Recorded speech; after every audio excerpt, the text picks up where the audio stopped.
Episode की starting में दिखाया जाता है कि कूडो, कुराटा और होजुकी इंस्ट्रूमेंट शॉप के बाहर खड़े होते हैं और अब कुराटा बोलता है हमारे इंस्ट्रूमेंट अब ठीक हो चुके हैं तो कल से हम अपने क्लब का काम स्टार्ट कर सकते हैं।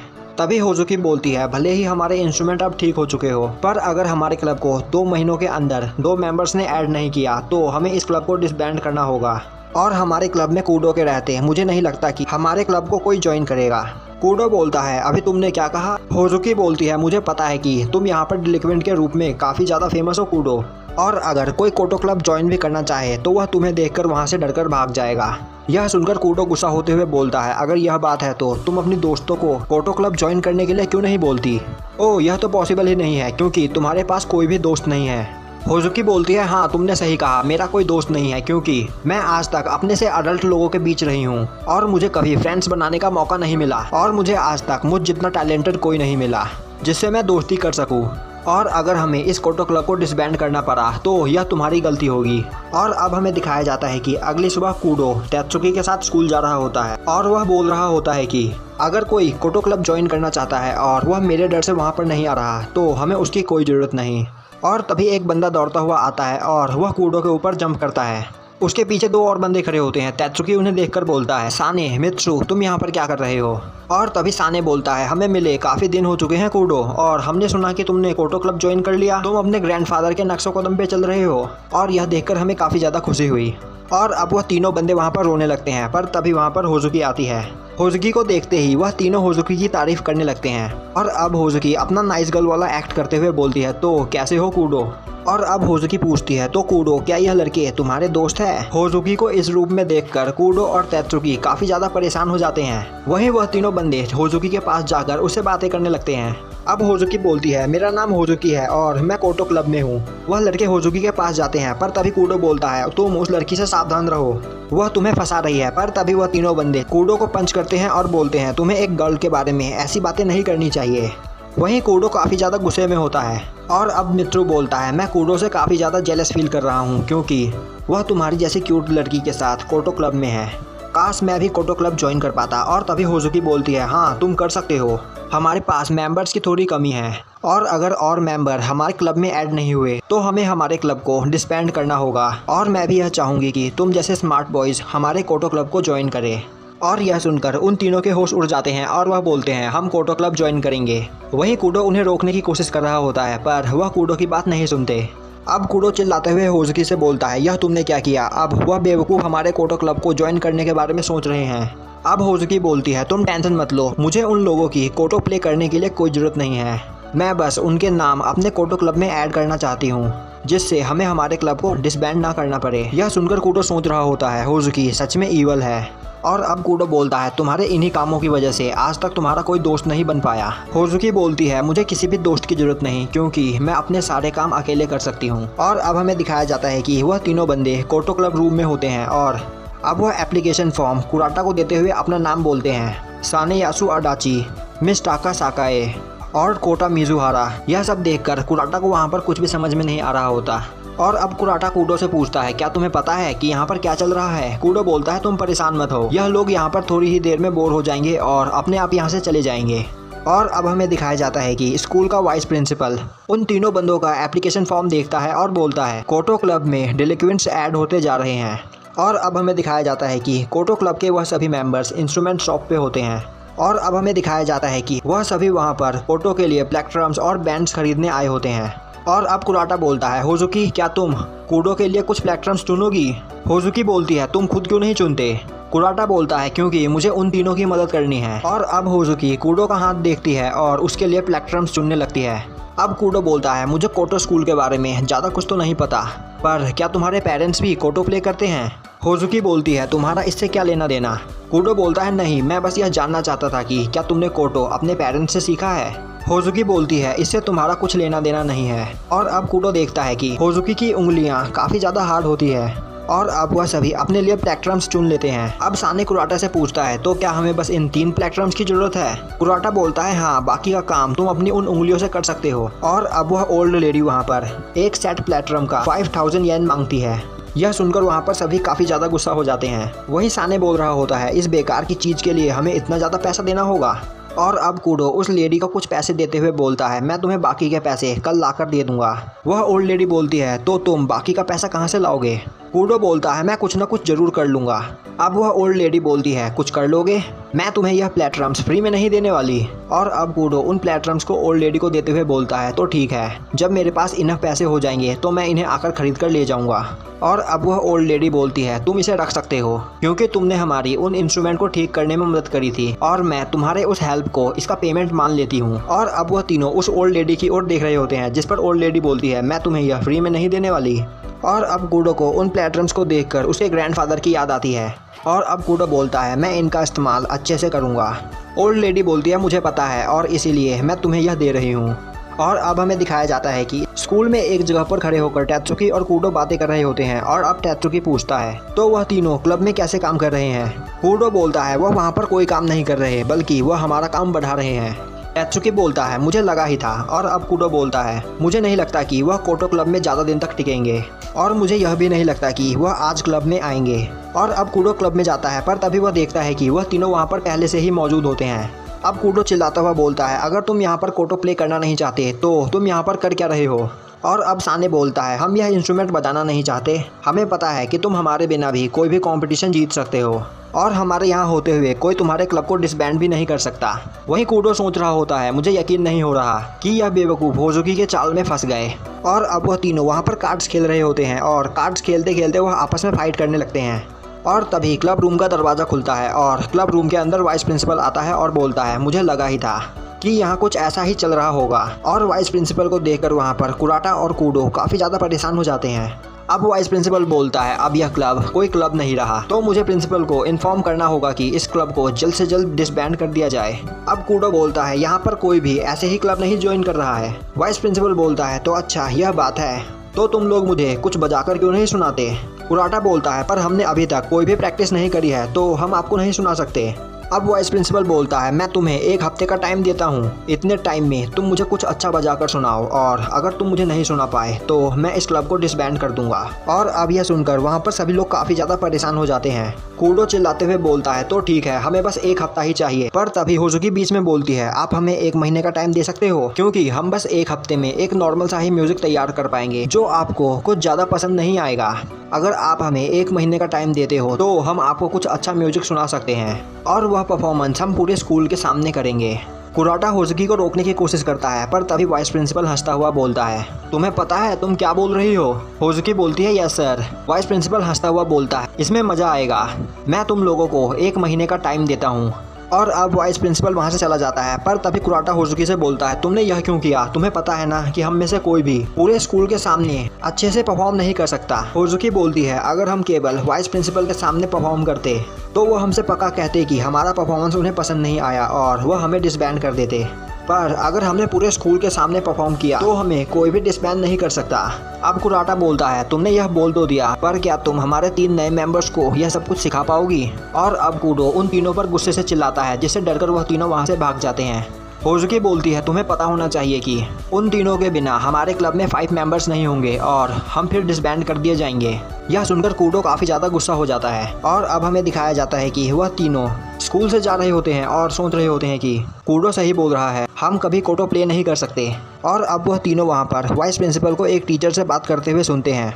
वहाँ पर वाइस प्रिंसिपल बोल रहा होता है कि मुझे यकीन है कूडो और उसके दोस्त 1 महीने के अंदर भी कुछ नहीं सीख पाएंगे और आज से 1 महीने बाद मैं उस क्लब को डिसबैंड कर दूंगा और उसके बाद कूडो जैसे डिलिक्वेंट को हमें रिफॉर्म स्कूल भेजने में कोई परेशानी नहीं आएगी।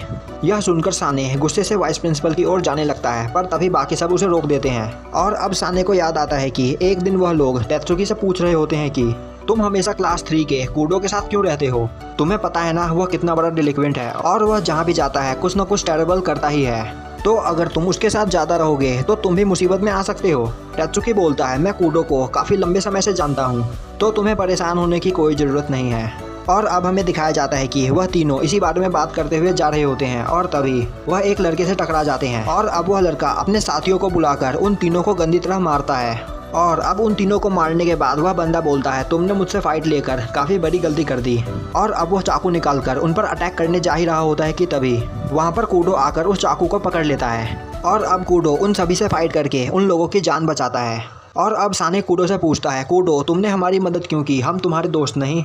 कूडो बोलता है, मैंने तुम्हारी इसलिए मदद की क्योंकि तुम तेत्सुकी के दोस्त हो। और अब हमें दिखाया जाता है कि साने अपने कमरे में बैठा होता है और वह सोच रहा होता है कि उस दिन कूडो ने अपनी जान खतरे में डाली क्योंकि हम उसके दोस्त के दोस्त थे। और अब साने वहाँ पर अपना गुल्लक तोड़ता है और कहीं भागता हुआ जाने लगता है। वहीं वह सोच रहा होता है कि मैं कूडो की मदद किसी फाइट में करके उसका यह एहसान उतारना चाहता था, पर अब मैं समझ चुका हूँ कि मैं उसकी मदद किसी और तरीके से भी कर सकता हूँ। और अब साने देखता है कि मित्सु और कोटा भी वहाँ पर होते हैं और अब वह तीनों एक साथ जाकर उस इंस्ट्रूमेंट शॉप से वह चीज़ खरीदते हैं। और अब हमें दिखाया जाता है कि अगले दिन कूडो उन तीनों को अपने क्लब रूम में देखकर काफ़ी ज़्यादा गुस्सा हो जाता है और बोलता है, तुम तीनों दोबारा यहाँ पर क्या कर रहे हो। अब साने बोलता है, तुम्हें क्या लगता है कि हम यह प्रॉब्लम देखकर यहाँ से भाग जाएंगे, हम होजुकी को कभी भी अकेला नहीं छोड़ेंगे। अब होजुकी बोलती है, तो क्या तुम लोग कोटो क्लब के ऑफिशियल मेंबर्स बनना चाहते हो। वह तीनों बोलते हैं हाँ। और अब होजुकी अपने असली रूप में आते हुए बोलती है, तुम सच में बेवकूफ़ हो, तुम मेरे बिछाए हुए जाल में फंस गए। तो अब तुम इस क्लब के ऑफिशियल मेंबर्स हो, तो अब तुम लोगों को कोटो प्ले करना सीखना होगा और मैं तुम लोगों को कोटो सिखाकर ही रहूँगी। वहीं होजुकी का यह रूप देखकर वह तीनों काफ़ी ज़्यादा डर जाते हैं और अब होजुकी उन लोगों को कोटो के बारे में बताना स्टार्ट करती है। अब होजुकी बोलती है, एक कोटो के इंस्ट्रूमेंट में 13 स्ट्रिंग होते हैं और हर एक स्ट्रिंग अलग अलग साउंड प्रोड्यूस करती है और कोटो पे प्ले होने वाला म्यूजिक ट्रेडिशनल कोटो नोटेशन पर लिखे गए होते हैं। यह पियानो से सिमिलर है। और अब इतना बताने के बाद होजुकी सभी को एक म्यूजिक प्ले करने के लिए बोलती है जिसका नाम साकुरा साकुरा होता है। यह सब देखकर सभी काफ़ी परेशान हो जाते हैं और कूडो बोलता है, तुम्हें कुछ भी सिखाना नहीं आता, हमें अभी तक तुम्हारी कोई भी बात समझ में नहीं आई है। जिस पर होजुकी बोलती है, अगर तुम कोटो पर म्यूजिक प्ले करोगे तो तुम जल्दी सीखोगे और अगर मैं तुम्हें ऐसे ही लेक्चर देती रही तो तुम यह सब चीज़ कभी नहीं सीख पाओगे, या फिर तुम लोग इसीलिए डर रहे हो क्योंकि तुम कोटो प्ले कर ही नहीं सकते। और यह सुनकर कूडो होजुकी के हाथ से वह पेपर लेते हुए बोलता है, मैं तुम्हें करके दिखाता हूँ ये कैसे करते हैं। और अब कूडो उस पेपर पे लिखे नोट को देखता है पर उसे कुछ भी समझ में नहीं आता और अब कूडो वह नोट देखकर धीरे धीरे म्यूजिक प्ले करना स्टार्ट करता है। कूडो को कोटो बजाता हुआ देखकर होजुकी काफ़ी ज़्यादा हैरान हो जाती है और अब कूडो बोलता है, मुझे पता था यह काफ़ी ज़्यादा आसान होने वाला है। और अब कूडो नोट में आगे देखता है और बोलता है, आखिर यह क्या है, एक आईबॉल।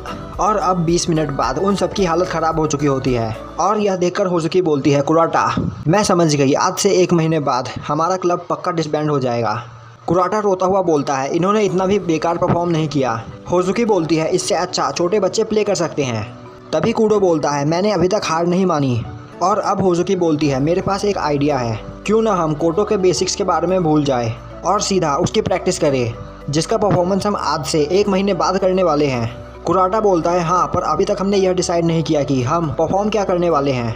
होजुकी बोलती है, मैंने डिसाइड कर लिया है पर इन लोगों को देखकर मुझे लग रहा है कि इनके लिए वह परफॉर्मेंस इम्पॉसिबल है। तभी कूडो बोलता है, मैं उसे प्ले करूँगा, मुझे कोई फ़र्क नहीं पड़ता कि उसे प्ले करना कितना ज़्यादा डिफ़िकल्ट है, मैं उसे जल्द से जल्द सीखूँगा और उसे परफॉर्म करूँगा। और अब होजुकी उन लोगों को एक पोस्टर दिखाते हुए बोलती है, तो पहले तुम्हें यह जाकर देखना होगा, उस जगह पर वह लोग यह परफॉर्मेंस करने वाले हैं। और अब हमें दिखाया जाता है कि वह सभी वहाँ पर पहुँचते हैं और अब वहाँ पर होजुकी आती है। होजुकी को देखकर कुराटा बोलता है, होजुकी तुम ऐसे गेटअप में क्यों आई हो। होजुकी बोलती है, जब कोटो की बात आती है तो मैं कुछ ज़्यादा ही फेमस हूँ, तो इसीलिए मुझे ऐसी जगहों पर छुप कर रहना पड़ता है। अब कुराटा पूछता है, तो क्या तुम हमें बताओगी कि उस म्यूज़िक का नाम क्या है। होजुकी बोलती है, उसे रियू सेगन बोलते हैं। और अब हमें दिखाया जाता है कि वह सभी लोग वहाँ पर परफॉर्मेंस देखने के लिए बैठे होते हैं। और अब कूडो पूछता है, वह कोटो जो वहाँ पर सेंटर में रखा हुआ है वह कुछ ज़्यादा ही बड़ा नहीं है। होजुकी बोलती है, वह 17 स्ट्रिंग कोटो है। और अब वहाँ पर अनाउंसमेंट होती है कि अगला परफॉर्मेंस रियू सिगान है और यह परफॉर्मेंस होजुकी स्कूल के स्टूडेंट करने वाले हैं। अब कुराटा बोलता है, उसने क्या कहा होजुकी बोलती है, हाँ आज यह परफॉर्मेंस जो परफॉर्म करने वाले हैं वह कोई और नहीं बल्कि होजुकी स्कूल के स्टूडेंट्स हैं। और अब वह सभी लोग वहाँ पर परफॉर्मेंस करने के लिए आते हैं। तभी वह सभी देखते हैं कि वह छोटे बच्चे होते हैं। कूडो बोलता है, तो क्या यह परफॉर्मेंस यह बच्चे करने वाले हैं। वहीं बैठा कोटा बोल रहा होता है कि मैं यह देखकर खुश हूँ कि हमारी परफॉर्मेंस आसान होने वाली है जिसे छोटे बच्चे भी कर सकते हैं। और अब वह बच्चे अपना परफॉर्मेंस स्टार्ट करते हैं, जो सुनकर उन सभी के होश उड़ जाते हैं। और अब उन लोगों को वहाँ पर कुछ भी समझ में नहीं आ रहा होता। और अब होजुकी बोलती है, तो हम यही परफॉर्मेंस करने वाले हैं और यह सीखने के लिए हमारे पास 1 मंथ का टाइम है। और यह सुनकर वह सभी काफ़ी ज़्यादा हैरान हो जाते हैं। कूडो गुस्सा होते हुए बोलता है, तुम्हें क्या लगता है यह बेवकूफ़ 1 मंथ के अंदर यह सब कुछ सीख जाएंगे।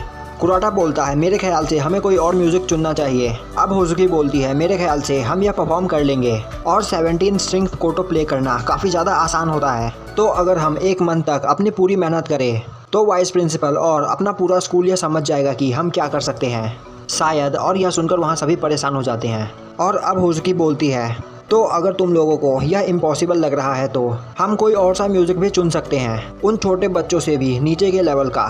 और तभी वह सभी बोलते हैं, हम यह करके दिखाएंगे, यह हमारे लिए बच्चों का खेल है। और अब कुराटा बोलता है, हमारे सामने एक प्रॉब्लम है कि हमारे क्लब के पास 17 स्ट्रिंग कोटो नहीं है। होजुकी बोलती है, कोई बात नहीं, मेरे घर पे वह रखा हुआ है, मैं उसे स्कूल तक ले आऊँगी। अब कुराटा बोलता है, वह काफ़ी ज़्यादा बड़ा होगा, तो क्या हम तुम्हारी उसे स्कूल तक लाने में कोई मदद कर सकते हैं? और यह सुनकर होजुकी काफ़ी ज़्यादा परेशान हो जाती है और बोलती है, नहीं, इसकी कोई ज़रूरत नहीं, मैं उसे खुद स्कूल ले आऊँगी। तभी कुडो बोलता है, तुम परेशान क्यों हो रहे हो कुराटा, यह काफ़ी ज़्यादा अमीर है तो इसके पास एक असिस्टेंट होगा जो उस कोटो को हमारे स्कूल तक छोड़ देगा। और अब कुराटा वहाँ पर उन बच्चों को एक लेडी से बात करता हुआ देखता है। कुराटा बोलता है, मेरे ख्याल से वह लेडी शायद उनकी टीचर होगी, तो इसका मतलब वह होजुकी की मदर है। अब कुराटा बोलता है, तो होजुकी, क्या तुम अपनी मॉम से बात नहीं करोगी? और अब होजुकी वहाँ से बिना कुछ बोले चली जाती है। और अब हमें दिखाया जाता है कि अगले दिन होजुकी उस कोटो को उठाकर अपने साथ स्कूल ला रही होती है। वह कोटो काफ़ी ज़्यादा भारी होता है जिससे होजुकी की हालत काफ़ी ख़राब हो चुकी होती है। और तभी उसे वहाँ पर कुडो मिलता है। कुडो बोलता है, तो क्या यही है 17 स्ट्रिंग कोटो?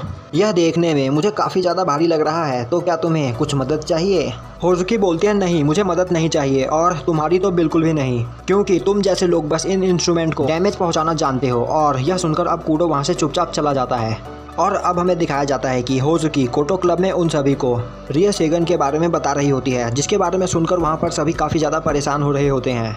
वहीं दूसरी ओर कुडो रियोसेगन का नोट देखता है और वह देखकर वह काफ़ी ज़्यादा परेशान हो जाता है और उसे कुछ भी समझ में नहीं आता। और अब वहाँ पर सभी की हालत काफ़ी ज़्यादा ख़राब होती है। और अब हमें दिखाया जाता है कि वह सभी लोग क्लब रूम में प्रैक्टिस कर रहे होते हैं और होजुकी सबको डांट रही होती है। वही सब बोल रहे होते हैं कि हमें यह याद नहीं हो रहा कि कौन सा स्ट्रिंग किस वक्त बजाना है। होजुकी बोलती है, तो तुम्हें पहले किसी भी तरीके से वह याद करना होगा। और अब मित्सु बोलता है, तो क्या आज के लिए काफ़ी ज़्यादा प्रैक्टिस नहीं हो गई? कुराटा बोलता है, हाँ, और हम काफ़ी ज़्यादा लेट भी हो चुके हैं। होजुकी बोलती है, इसे तुम प्रैक्टिस बोलते हो? अभी तक तो हमने प्रैक्टिस स्टार्ट भी नहीं की है, और कल हम सुबह और शाम दोनों टाइम ही प्रैक्टिस करेंगे। और अब कुडो बोलता है, तुम इन लोगों से काफ़ी स्ट्रिक्ट बिहेव कर रही हो, तुम्हें थोड़ा स्लो चलना चाहिए, यह लोग अपना बेस्ट ट्राई कर रहे हैं। होजुकी बोलती है, तुम्हें इस बारे में कुछ भी नहीं पता, इन लोगों ने अभी तक कुछ भी नहीं किया है। अब कुडो चिल्लाता हुआ बोलता है, मुझे कोटो के बारे में उतना नहीं पता जितना तुम्हें पता है, पर मुझे यह पता है कि यह सभी अपना बेस्ट ट्राई कर रहे हैं। अब होजुकी बोलती है, अगर यह सब कुछ ऐसे ही चलता रहा तो हमें डिसबैंड होने से कोई नहीं बचा सकता। तुम्हें यह बात समझ में नहीं आ रही कि हमें यह परफॉर्मेंस पूरे स्कूल के सामने करनी है, तो हमें बिना रुके मेहनत करते हुए यह जल्द से जल्द सीखना होगा। और तुम लोगों को अभी तक यह भी नहीं पता है कि कौन सी स्ट्रिंग का नाम क्या है। और अब कुडो बोलता है, वह तुम ही थी ना जिसने वाइस प्रिंसिपल से कहा था कि हम यह परफॉर्मेंस करके दिखाएंगे। होजुकी बोलती है, और यह सब कुछ मुझे तुम्हारी वजह से करना पड़ा। तभी कुराटा उन दोनों के बीच में आता हुआ बोलता है, हमें काफ़ी लेट हो चुका है, अब हमें घर जाना चाहिए। और अब सभी वहाँ से जाने लगते हैं। अब हमें दिखाया जाता है कि अगले दिन कुडो और तेत्सुकी एक साथ बैठे होते हैं। तेत्सुकी पूछता है, तो कुडो, तुम्हारी प्रैक्टिस कैसे चल रही है? कुडो बोलता है, वह लड़की काफ़ी ज़्यादा स्ट्रिक्ट है। तेत्सुकी बोलता है, तो वह तुम लोगों को उसी तरीके से सिखा रही है जिस तरीके से उसे यह सब चीज़ें सिखाई गई है। कुडो बोलता है, यह तुम क्या बोल रहे हो? तेत्सुकी बोलता है, लोग किसी को कोई चीज़ उसी तरीके से सिखाते हैं जिस तरीके से उन्हें किसी ने सिखाया होता है। और तो और वह कोटो ग्रैंड मास्टर की बेटी है, तो उसके लिए यह सब चीज़ें सीखना काफ़ी ज़्यादा मुश्किल रहा होगा। और अब हमें दिखाया जाता है कि स्कूल में एक जगह पर होजुकी बैठी होती है और अब उसके पास कुराटा आता है। कुराटा को देखकर होजुकी बोलती है, मुझे कल के बिहेव के लिए माफ़ कर दो, मैं कल तुम्हारे साथ काफ़ी ज़्यादा स्ट्रिक्ट हो गई थी, और अगर मैं इसी तरीके से यह सब चीज़ें करती रही तो जल्द ही सभी इस क्लब को छोड़ देंगे और यह सब मेरी गलती से होगा। कुराटा बोलता है, यह तुम क्या बोल रही हो? मुझे नहीं लगता कि कोई कोटो क्लब को छोड़ने वाला है। वैसे मैं उन तीनों के बारे में तो नहीं बता सकता, पर मुझे पता है कुडो यह क्लब कभी नहीं छोड़ेगा। और अब होजुकी वहाँ से उठकर चली जाती है। और अब होजुकी को उसका फ्लैशबैक याद आता है जिसमें उसके सभी दोस्त उसके साथ कोटो प्ले करने से मना कर देते हैं, क्योंकि वह सभी कोटो अपने मजे के लिए प्ले किया करते थे, पर होजुकी कोटो इस तरह प्ले करती थी जैसे वह उसकी ज़िंदगी और मौत का सवाल हो। और अब होजुकी को वहाँ पर सब अकेला छोड़कर चले जाते हैं। और तभी होजुकी को एक आवाज़ सुनाई देती है और अब होजुकी देखती है कि कुडो ने एक जगह पर उन तीनों बंदों को बुलाया होता है। और अब कुडो बोलता है, मैं तुम लोगों को एक चीज़ देना चाहता हूँ जो मैंने अपने हाथों से बनाया है। और वह चीज़ देखकर वह सभी हंसने लगते हैं और बोलते हैं, तो क्या सच में तुमने यह बनाया है? पर क्यों कुडो? और अब कूडो बोलता है मैं उस लड़की की बोलती बंद करना चाहता हूँ। और यह देखकर होजुकी सोच रही होती है कि तो क्या कूडो मुझसे बदला लेने के लिए कोई प्लान बना रहा है। आखिर वह कर भी क्या सकता है, वह एक डिलिक्वेंट है। और अब वह तीनों कूडो पर हंसते हुए वहाँ से चले जाते हैं। और अब कूडो वहाँ पर एक जगह पर बैठ जाता है और तभी होजुकी देखती है कि कूडो ने और कुछ नहीं बल्कि एक कार्डबोर्ड से एक कोटो बनाया होता है। यह देखकर होजुकी काफ़ी ज़्यादा हैरान हो जाती है और अब वहाँ पर कूडो उस कोटो को प्ले करना स्टार्ट करता है। और अब होजुकी को कुराटा की बात याद आती है कि चाहे कुछ भी हो जाए कूडो कोटो क्लब नहीं छोड़ेगा। और अब वहाँ पर कूडो कोटो प्ले कर ही रहा होता है कि तभी होजुकी बीच में बोलती है तुम्हें कोटो के स्ट्रिंग के सामने उनके नाम नहीं लिखने चाहिए। अगर तुम उनके सामने उनके नाम लिखोगे तो तुम उन स्ट्रिंग को बिना देखे नहीं प्ले कर पाओगे। और तुम्हारी हालत देखकर मुझे लगता है कि तुम्हें उन स्ट्रिंग के नाम याद करने में ही पूरे 1 महीने लग जाएंगे। और अब होजुकी वहाँ से जाने लगती है और वह जाते वक्त बोलती है कि तुम्हारा कोटो प्ले करने का तरीका काफ़ी अच्छा है। मेरे ख्याल से तुम्हारे टीचर ने तुम्हें काफ़ी अच्छी तरीके से सिखाया है। और अब कूडो को उसके ग्रैंडफादर की याद आती है और यहीं पर हमारा एपिसोड ख़त्म हो जाता है।